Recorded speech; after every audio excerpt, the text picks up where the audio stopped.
ওকে।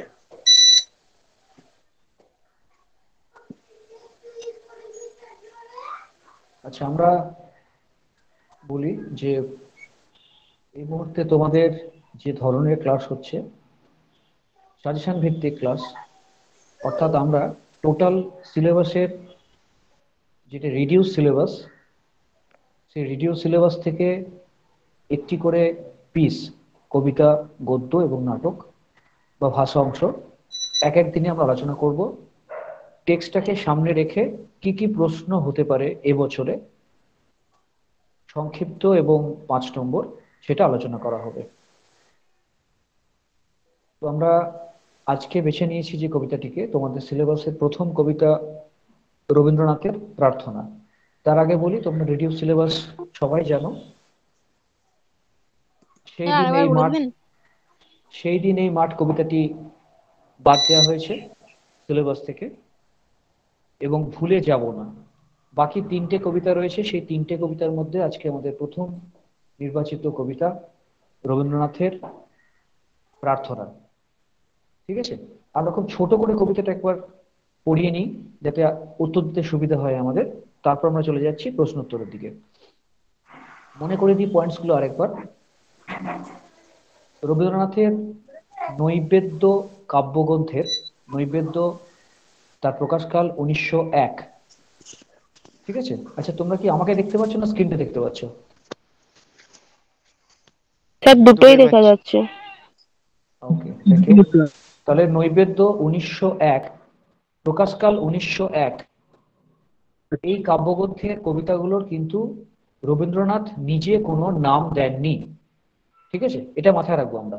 নৈবেদ্য কাব্যগ্রন্থের কবিতাগুলো একটি নির্দিষ্ট সংখ্যা দ্বারা চিহ্নিত।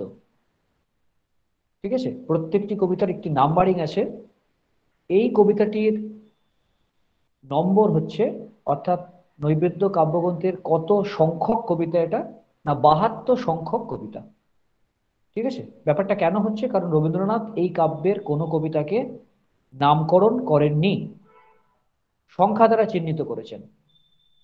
সেই হিসেবে এই কাব্যের সংখ্যা হচ্ছে 72। তাহলে প্রথম প্রশ্ন যেটা হতে পারে এখান থেকে, সংক্ষিপ্ত প্রশ্ন, যে নৈবেদ্য কাব্যগ্রন্থের কত সংখ্যক কবিতা এই প্রার্থনা? আমরা কি উত্তর দেবো? 72 72 সংখ্যক 72, কবিতা। 72। অবশ্যই বাংলায় লিখবে, 7 এবং 2 এটা বাংলায় লিখবে। ঠিক আছে, বাংলা হরফে লিখবে অবশ্যই। আচ্ছা, এবারে আমরা আসি কবিতাটা কি ধরনের কবিতা। কবিতাটি হচ্ছে চতুর্দশ পদী কবিতা বা সনেট। ঠিক আছে, সনেট, দন্তস্ব দন্তনয়িকা ট, ইংরেজিতে SONNET, সনেট বা চতুর্দশ পদী কবিতা। তোমাদের জানিয়ে রাখি, বাংলা সাহিত্যে এই সনেট বা চতুর্দশপদী কবিতা লিখেছেন যে বিখ্যাত কবি মাইকেল মধুসূদন দত্ত। ঠিক আছে, তিনি তার একাধিক কাব্য এই ছন্দের দ্বারা লিখেছেন। তো সনেট কনসেপ্টটা কিন্তু আমাদের কনসেপ্ট নয়। সনেট হচ্ছে পেত্রাকীয় রীতি সনেট হয়, শেক্সপিয়রীয় সনেট হয়, এটা ওয়েস্টার্ন লিটারেচারের একটা কনসেপ্ট। সেটা বাংলাতেই ব্যবহার করেছেন সার্থকভাবে রবীন্দ্রনাথ এবং অবশ্যই মাইকেল মধুসূদন দত্ত। তাহলে সেই সনেটে লেখা একটা কবিতা হচ্ছে আমাদের প্রার্থনা। সনেটের বৈশিষ্ট্য কি, না 14টি চরণ থাকবে, 14টি, যেটাকে লাইন বলি আমরা। গুণে দেখবে এই কবিতায় 14টি চরণ আছে। ঠিক আছে, সনেট মিত্রাক্ষর হতে পারে, অর্থাৎ মিল যুক্ত হতে পারে, আবার মিল ছাড়া এটাও হতে পারে। তাহলে আমরা দেখে নিলাম কাব্যগ্রন্থের নাম, কাব্যগ্রন্থের প্রকাশকাল, কি ধরনের কবিতা, যে ধরনের কবিতা সেই ধরনের কবিতায় আর কে কবিতা লিখেছেন। এবার চলে আসি মূল কবিতাতে। এই কবিতাটার পরাধীন ভারতবর্ষে লেখা, বুঝতেই পারছো 1901। রবীন্দ্রনাথ যেটা বলতে চেয়েছেন যে পরাধীন ভারতবর্ষে স্বাধীনতা আন্দোলনের জন্য আমাদের আগে মনের দিক থেকে তৈরি হতে হবে, মেন্টালি আগে স্ট্রং হতে হবে। আমাদের একটা শক্তিশালী শিক্ষিত শাসকের বিরুদ্ধে লড়তে গেলে মনে মনে আগে একটা প্রস্তুতির প্রয়োজন, এবং তার জন্য কি দরকার, মুক্ত জ্ঞান দরকার, মাথা উঁচু করে বাঁচা দরকার, যেটা উপলব্ধি করব সেটা মুখ দিয়ে যেন বলতে পারি, এটা দরকার। এবং আর কি দরকার? যাবতীয় কুসংস্কার, আচার বিচার, এইগুলো থেকে আমাদেরকে বেরিয়ে আসতে হবে। তাহলেই আমরা মানসিক দিক দিয়ে উন্নত হব, এবং মানসিক দিক দিয়ে উন্নত হতে পারলে আমরা দেশের জন্য লড়াই করতে পারবো। এইটা হচ্ছে কবিতাটার মূল বিষয়টা। ঠিক আছে, এবারে আমরা চলে আসি একদম লাইন বাই লাইনে, এবং কোন কোন প্রশ্ন আসবে সেটা আমরা কবিতা শেষে আলোচনা করে দেবো। দেখো, স্যার একটু নামাবেন কবিতাটা শুরুর দিকটা। ঠিক আছে, দেখা যাচ্ছে।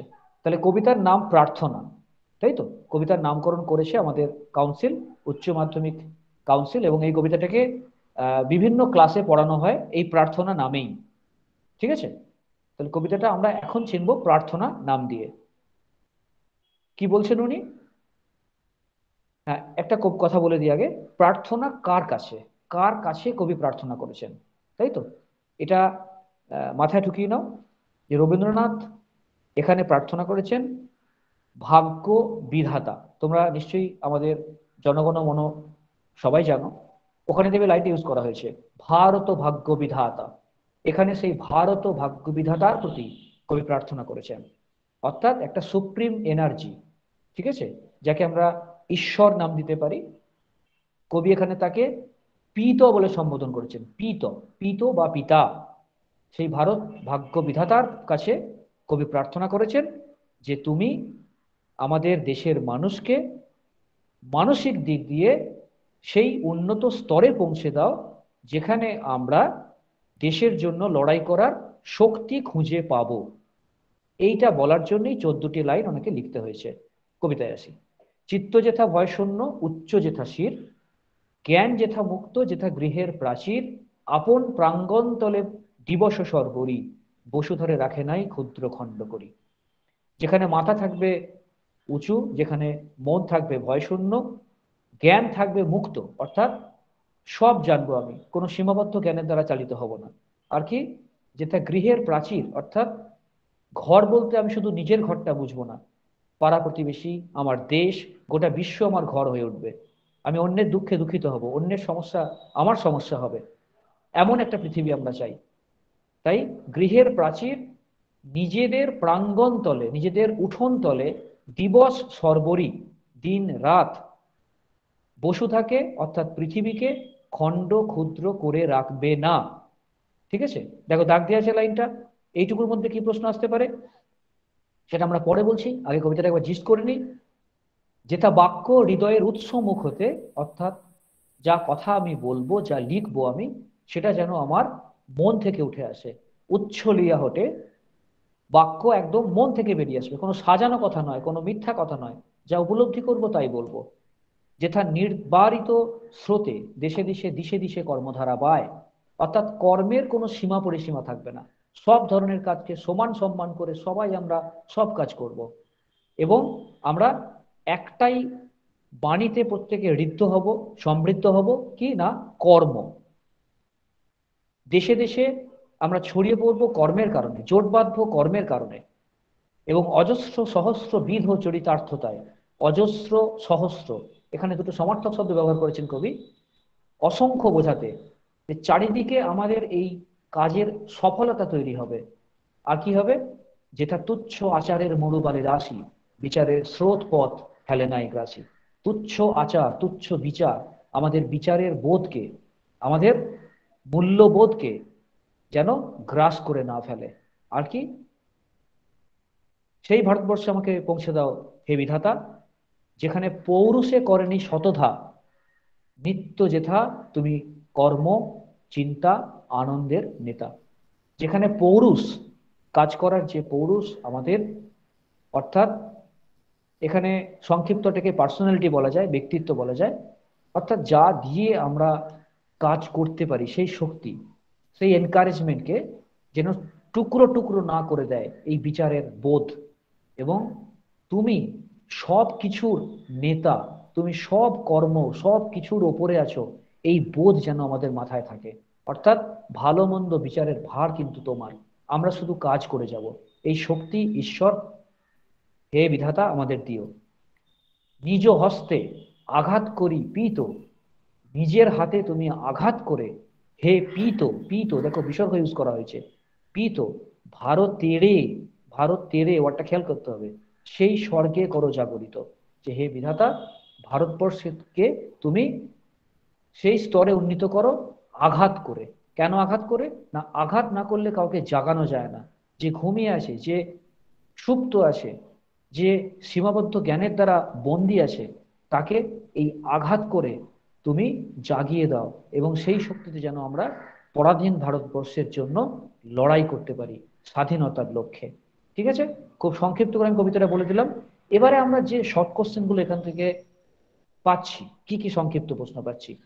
সবচেয়ে বড় সংক্ষিপ্ত প্রশ্ন এখানকার, কবিতাটি কত সংখ্যক কবিতা? আমরা উত্তর কি করেছি? 72, তাই তো? এই কাব্যের, এই কবিতার কাব্যগ্রন্থের নাম কি?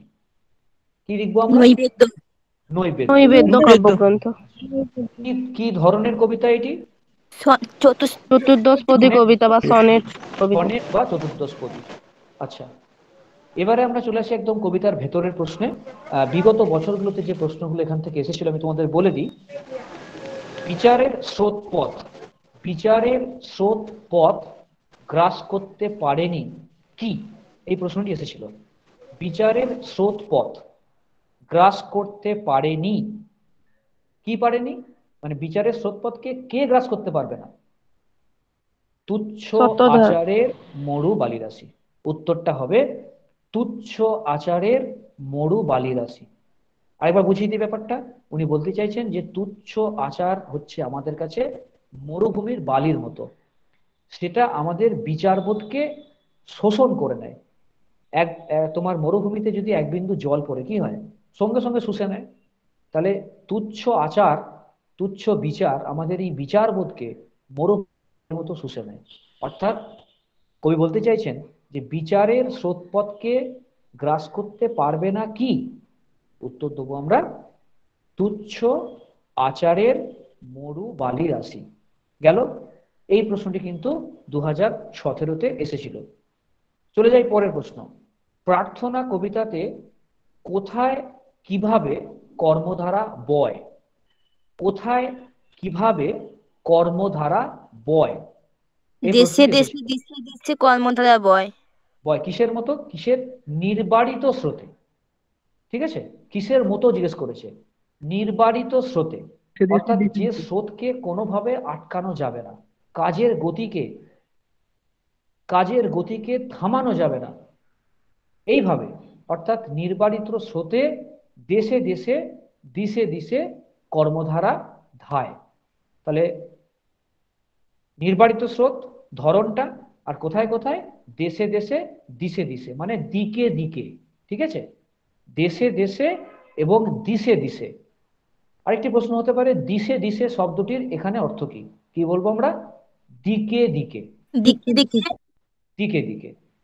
আরেকটি প্রশ্ন এসেছিল, বসুধাকে যা করে রাখা যায়নি। বসুধাকে, অর্থাৎ দিকে দিকে। বসুধা মানে, বসুধা শব্দের অর্থ কি বলবো আমরা? মাতৃভূমি বা আমাদের এই পৃথিবী, পৃথিবী, একদম একটাই উত্তর দেবে, পৃথিবী। বসুধা শব্দের অর্থ কি? এই প্রশ্নটা আসতেই পারে। বসুধা শব্দের অর্থ কি? কি বলবো আমরা? পৃথিবী। পৃথিবী। আচ্ছা, পৃথিবী। পৃথিবী। আচ্ছা, পরের প্রশ্ন আসতে পারে, আসতে পারে মানে এসেছে অনেকবার, দিবস সর্বরী। দিবস সর্বরী শব্দের অর্থ কি? কি বলবো আমরা? দিবস সর্বরী কি বলবো? দিন রাত। ঠিক আছে, সবাই শুনতে পেলে? দিবস সর্বরী মানে হ্যাঁ স্যার। হচ্ছে দিন রাত, দিন রাত। প্রশ্ন কিন্তু অত্যন্ত গুরুত্বপূর্ণ সংক্ষিপ্ত প্রশ্ন। ঠিক আছে, এছাড়াও ধরো এই প্রশ্নটা আসতে পারে যে জ্ঞান, জ্ঞান কবি কিরূপ প্রার্থনা করেছেন, অর্থাৎ কিরূপ জ্ঞানের কথা কবি বলেছেন। কি বলবো আমরা? মুক্ত জ্ঞানের কথা তিনি মুক্ত বলেছেন। জ্ঞান। বাহ, মুক্ত জ্ঞান। অর্থাৎ জানার কোনো সীমা পরিসীমা থাকবে না, যে এটা আমার সিলেবাসে নেই, এটা আমি জানো না, এটা আমার জেনে লাভ নেই, এমনটা নয়। তুমি যা জানবে সেটাকে যদি অ্যাপ্লাই করতে পারো তুমি জ্ঞানার হবে। অর্থাৎ জ্ঞান হবে মুক্ত। ঠিক আছে, আর কি? বাক্য কোত্থেকে উচ্চারিত হবে? বাক্য হৃদয় থেকে। উচ্চারিত হবে কোত্থেকে? মুখ থেকে না হৃদয় থেকে? হৃদয় থেকে। হৃদয় থেকে। তাহলে বাক্য উচ্চারিত হবে হৃদয় থেকে, অর্থাৎ যা আমি রিয়েলাইজ করব, যা আমি উপলব্ধি করব, আমি সেটাই বলবো। শুনে নয়, মিথ্যা নয়, আমি উপলব্ধি করে বলবো। ঠিক আছে, এই শর্ট কোশ্চেনগুলি এখানকার গুরুত্বপূর্ণ শর্ট কোশ্চেন। এবারে আমরা চলে আসি এখান থেকে সম্ভাব্য 5। তোমরা জানো যে অবজেক্টিভ শুধু করলেই একটা ভালো নম্বর পাওয়া যায়। টোটাল কিন্তু 35 নম্বর তোমাদের অবজেক্টিভ আছে, 35।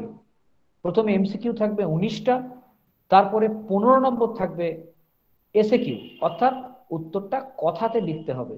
ঠিক আছে, একটি লাইনে কথাতে উত্তর লিখতে হবে। আর বাকি প্রথম দিকে 19টা শর্ট কোশ্চেন থাকবে। সেই 19টা শর্ট কোশ্চেন এমসিকিউ থাকবে, 4টে আনসার দেওয়া থাকবে তোমাকে, তার মধ্যে একটা উত্তর যেটা, সেটাকে খাতাতে তুলে পূর্ণ বাক্যে লিখতে হবে। তাহলে দেখো, এই সংক্ষিপ্ত প্রশ্ন যদি আমরা ভালো করে করতে পারি, আমি 35-এ 35 পেতে পারি, তাই তো? বাকি আমার যে নম্বরটা পড়ে আছে, আমি সেখানে যদি আরো 35 পাই, আমি অনায়াসে 70 পেয়ে গেলাম এখানেই। এরপর আমার প্রজেক্ট আছে, তাহলে প্রজেক্টে আমি অনায়াসে আরো 20-তে 20 বা 18 পেতে পারি। তাহলে 90% মার্কস পাওয়াটা কোনো গল্প নয় কখন, যদি আমি সংক্ষিপ্ত প্রশ্নের প্রত্যেকটা উত্তর দিতে পারি। এবারে চলে আসি 5-এর প্রশ্নে। 5 তোমাদের থাকবে দুখানা 5 নম্বর প্রশ্ন তোমাদের উত্তর করতে হবে কবিতা থেকে। তার মধ্যে একটা প্রশ্ন আশা করতেই পারি আমরা এখান থেকে দেবে। আর এবারে বুঝতেই পারছো দুটো কবিতা বাদ গেছে বলে প্রত্যেকটা কবিতা থেকে আমরা প্রশ্ন আশা করতেই পারি। এই বছরে যে প্রশ্নগুলো সম্ভাব্য আমার মনে হয়েছে, তার প্রথমটা হচ্ছে, একটু লিখে নেবে যাদের খাতা পেন সামনে খোলা আছে। প্রথম প্রশ্ন হচ্ছে, ওই নিজ হস্তে আঘাত করি পীত, ভারতের সেই স্বর্গে করো জাগরিত। ঠিক আছে, ওই লাইনটা তোমরা কিভাবে লিখবে? নিজ হস্তে ডট ডট ডট দিয়ে জাগরিত, নিজ হস্তে ডট ডট ডট জাগরিত। কি প্রশ্ন আসতে পারে এখান থেকে, মানে প্রশ্নগুলো কি? কবি কাকে পীত বলে সম্বোধন করেছেন? আচ্ছা, তোমরা লিখছো আশা করি কেউ কেউ। হ্যাঁ স্যার, লিখছি। ওকে, কবি কাকে পীত, কবি কাকে পীত বলে সম্বোধন করেছেন?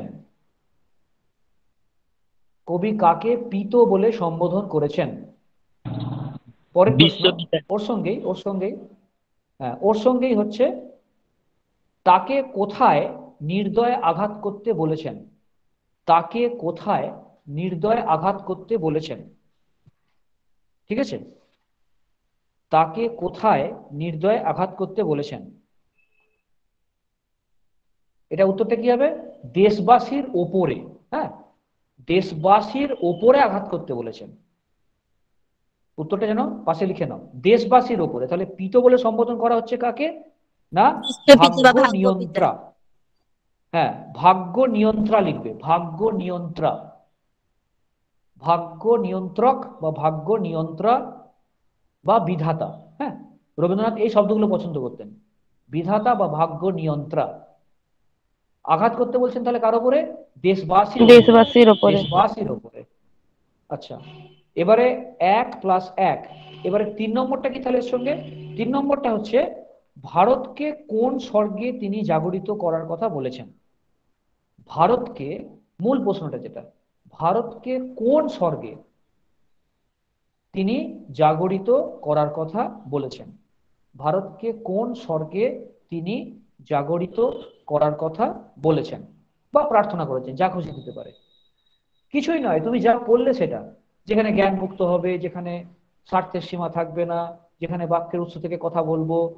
হ্যাঁ, গোটা পৃথিবীটা আমার পৃথিবী হবে, এইগুলো, এই ধরনের একটা ভারতবর্ষ উনি চাইছেন। ব্যাস, এগুলোকে সাজিয়ে দিলে উত্তর হয়ে গেল। পরের 5 নম্বর, আমি যেতে পারি পরের 5 নম্বরে? হ্যাঁ স্যার। হ্যাঁ স্যার। পরের 5 নম্বর হচ্ছে গুরুত্বপূর্ণ।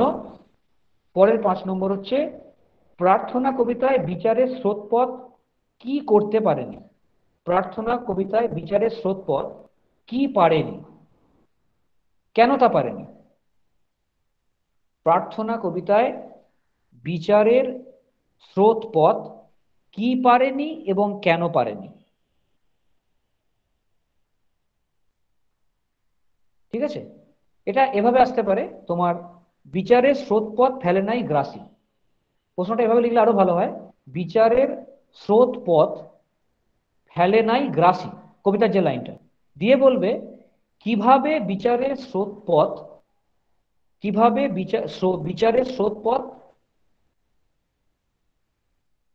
গ্রাস করে ফেলে। ঠিক আছে, কিভাবে বিচারের স্রোত পথ গ্রাস করে ফেলে বা গ্রাস হয়ে যায় সেটা লিখতে হবে। তাহলে বিচারের স্রোত পথকে কে গ্রাস করে? অন্ধ একটু আগেই কুসংস্কার। বললাম, তুচ্ছ আচার, তুচ্ছ আচার। হ্যাঁ, একদম পারফেক্ট আনসার হবে তুচ্ছ আচার। সেটাকে কার সঙ্গে তুলনা করা হয়েছে? মরুভূমির কি? রাশির সঙ্গে। বালু রাশির বালির। সঙ্গে। তাহলে বিচারের স্রোতপথকে গ্রাস করে ফেলে কে? না তুচ্ছ আচার। সেটাকে তুলনা করা হয়েছে কার সঙ্গে? মরুভূমির বালিরাশির সঙ্গে। সেটা কি করে না আমাদের ভালো মন্দ বিচারবোধকে নষ্ট করে দেয়। আমাদের রিপিটেটিভ ওয়ার্ক, অর্থাৎ যেটা আমরা অভ্যাস করে ফেলি, সেই অভ্যাসের বসে প্রতিদিনই কিছু কাজ করতে থাকি, বিচারবোধ তৈরি হয় না আমাদের। তাই বিচার বোধকে জাগিয়ে রাখতে গেলে তুচ্ছ আচারকে কিন্তু পরিহার করতে হবে। দেখবে আমি একটা অন্য কথা এখানে বলি তোমাদের, এটাকে বোঝাতে গিয়ে। ঠাকুর রামকৃষ্ণদেব বলতেন সর্বদা যে বেশি আচার বিচার করিস না, এতে ঈশ্বর দূরে সরে যায়। বুঝতে পারছো উনি কত বড় মহাপুরুষ, কত সুন্দর করে কথা বলছেন যে ঈশ্বরকে সাধনা করতে হবে আমাদের, কিন্তু এমন করব না যে আচার বিচার করতে গিয়ে ঈশ্বরকে সাধনা করা হয়ে গেল। ঠিক আছে, অর্থাৎ আচার বিচার থাকবে, সেটা যেন আমাদের মূল কাজকে ছাপিয়ে না যায়। আচ্ছা, অন্য একটা 5 নম্বর আমি দুটো বললাম, তাহলে এখানে বিচারের স্রোতপথ ফেলে নাই গ্রাসী 2 নম্বর, আর ওই নিজ হস্তে আঘাত করি পিত। ঠিক আছে। আচ্ছা, এবারে তৃতীয় প্রশ্ন। তৃতীয় প্রশ্ন আমরা করতে পারো এটা, দেশে দেশে দিশে দিশে কর্মধারা বায়। দেশে দেশে দিশে দিশে কর্মধারা বায়। ঠিক আছে, দেশে দেশে দিশে দিশে কর্মধারা বায় যে লাইনটা, ওটাকে বেশ করে একটা প্রশ্ন আসতে পারে, দিয়ে বলবে পংক্তিটির তাৎপর্য লেখো, পংক্তিটির তাৎপর্য লেখো। দেখো এখানে কিন্তু আমরা গোটা কবিতাটা সব কথা বলে দেবো না। এখানটায় কি বলবো? এখানটা আমরা বলবো, একদম শুরুতে আমরা বলবো যে রবীন্দ্রনাথ এই কবিতায় ভারতবর্ষের একটা মানসিক জাগরণের কথা বলেছেন। উনি আমাদের যে নির্বাচিত পংক্তি এখানে সেটাতে বলতে চেয়েছেন যে আমরা কর্মের মধ্য দিয়ে নিজেকে ব্যস্ত রাখবো। ঠিক আছে, আমাদের ধর্ম হবে একটাই, সেটা হচ্ছে কর্ম। কর্মই হবে আমাদের পরিচয়। আমরা সর্বদা ব্যস্ত থাকবো কর্ম নিয়ে, আলোচনা করব কর্ম নিয়ে, বিতর্ক করব কর্ম নিয়ে, সবটা হবে কর্ম নিয়ে। এবং গোটা পৃথিবীর যে কর্মধারা, সেই কর্মধারাটার আমরা গ্রহণ করব। হ্যাঁ, তোমরা জানো যে রবীন্দ্রনাথ কৃষিকে খুব বড় গুরুত্ব দিয়েছিলেন, এবং সমবায় পদ্ধতিতে যে চাষ, সেই চাষের কথা প্রথম বলেছিলেন কিন্তু স্বয়ং রবীন্দ্রনাথ। হ্যাঁ, উনি রাশিয়া গিয়েছিলেন, রাশিয়াতে দেখে এসেছিলেন যে সমবায় পদ্ধতি চাষ হচ্ছে। উনি সে সময় কিন্তু এদেশে ফিরে এসে এই সমবায় পদ্ধতিতে চাষের কথা বলেছিলেন। ঠিক আছে, তাও কি না যেটা স্যার গোষ্ঠীবদ্ধ বলছি ভাবে। যে হুম হুম হুম, বলো। দেশে দেশে দিশে দিশে কর্মধারা ধায় হবে না বায় হবে? কর্মধারা ধায়, কেন কথাটা বলছেন? যে গোটা পৃথিবীতে মানুষ যে কর্মযজ্ঞে অংশগ্রহণ করেছে, সেই কর্মের যে গতিটা, সেটা আমাদেরকে অনুসরণ করতে হবে। ঠিক আছে, এই কথাটা কেন বললেন? কারণ রবীন্দ্রনাথ নিজে পৃথিবীর 30টা দেশে, 30টা মাথায় রাখবে, পৃথিবীর 30টা দেশে ঘুরে বেরিয়েছেন, এবং সেই দেশের যে কর্ম পদ্ধতি তিনি দেখেছেন, যে কিভাবে কাজ করলে আরো বেটার কাজ করা যায় কম সময়ে। ঠিক আছে, আমি একটা তোমাদের এক্সাম্পল দিলাম রাশিয়ার চাষের পদ্ধতির কথা। ওই জন্য উনি বলছেন যে গোটা পৃথিবীর যে কর্ম পদ্ধতি, কাজের প্রতি মানুষের যে ডিভোশন, সেটাকে আমাদের অনুসরণ করতে হবে। তবেই আমাদের আর্থিক উন্নতি ঘটবে, আর আর্থিক নিশ্চয়তা উন্নতি ঘটলেই মানসিক দৃঢ়তা তৈরি হবে, সেটা দিয়ে কিন্তু আমরা দেশের জন্য লড়াই করতে পারবো। ঠিক আছে, এটা হচ্ছে একদম কবিতাটার মূল এই জায়গাটার অংশ। তাহলে আমরা 3টে বড় প্রশ্ন এখানে বললাম তোমাদের। বিচারের স্রোত পথ ফেলে নাই গ্রাসী, কোন স্বর্গে কবি উন্নীত করতে বলেছেন, অর্থাৎ কবিতাটার মূল যে গল্পটা। ঠিক আছে, ওই প্রশ্নটাতে সবটা ঢুকে যাবে, যে যা যা উনি বলেছেন তুমি তাইটা লিখে দেবে ওটার মধ্যে। আর তৃতীয় প্রশ্ন হচ্ছে দেশে দেশে দিশে দিশে কর্মধারা বায়, কর্মধারা ধায়। এইটা হচ্ছে তিনটে বড় প্রশ্ন আমরা আপাতত রাখছি এই বছরের জন্য। ঠিক আছে, এবার তোমরা যদি কোনো প্রশ্ন করতে চাও যে স্যার এই প্রশ্নটা কি হতে পারে বা কি লিখবো আমরা, যদি কোনো প্রশ্ন থাকে আমাকে করতে পারো।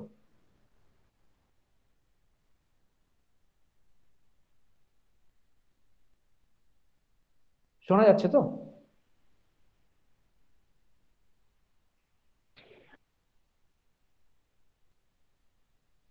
স্যার কার কোনো বলছি, প্রশ্ন নেই?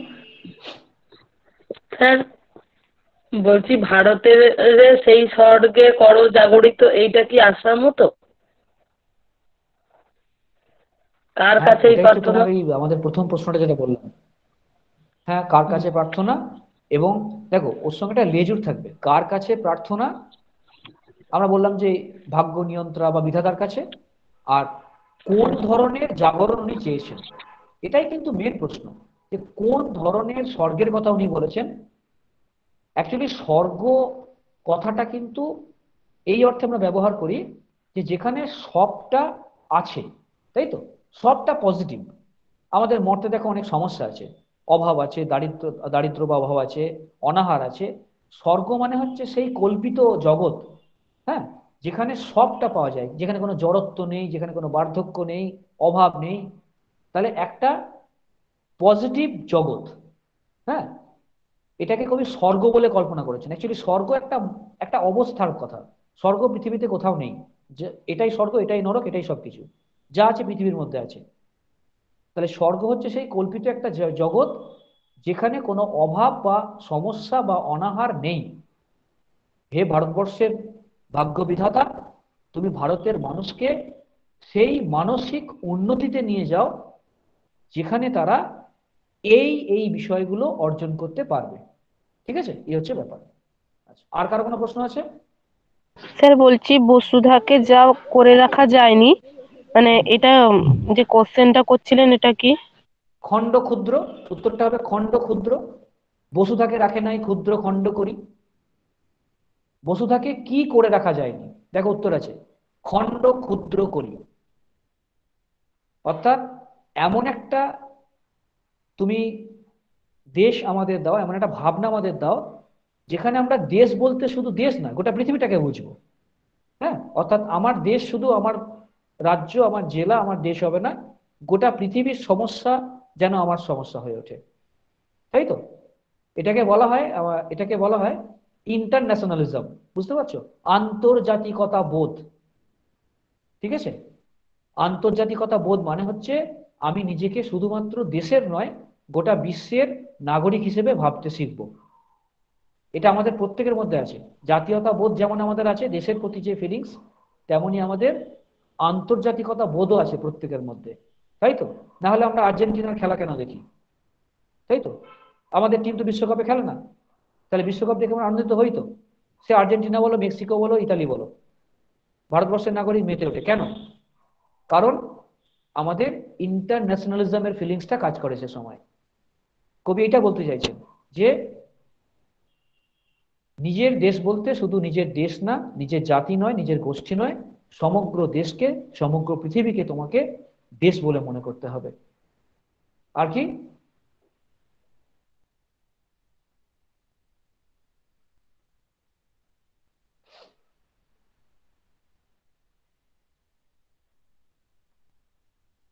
ঠিক আছে, আমি দেখতে পাচ্ছি না কতজন টোটাল ক্লাস করছেন। স্যার টোটাল কতজন আছে আজকে?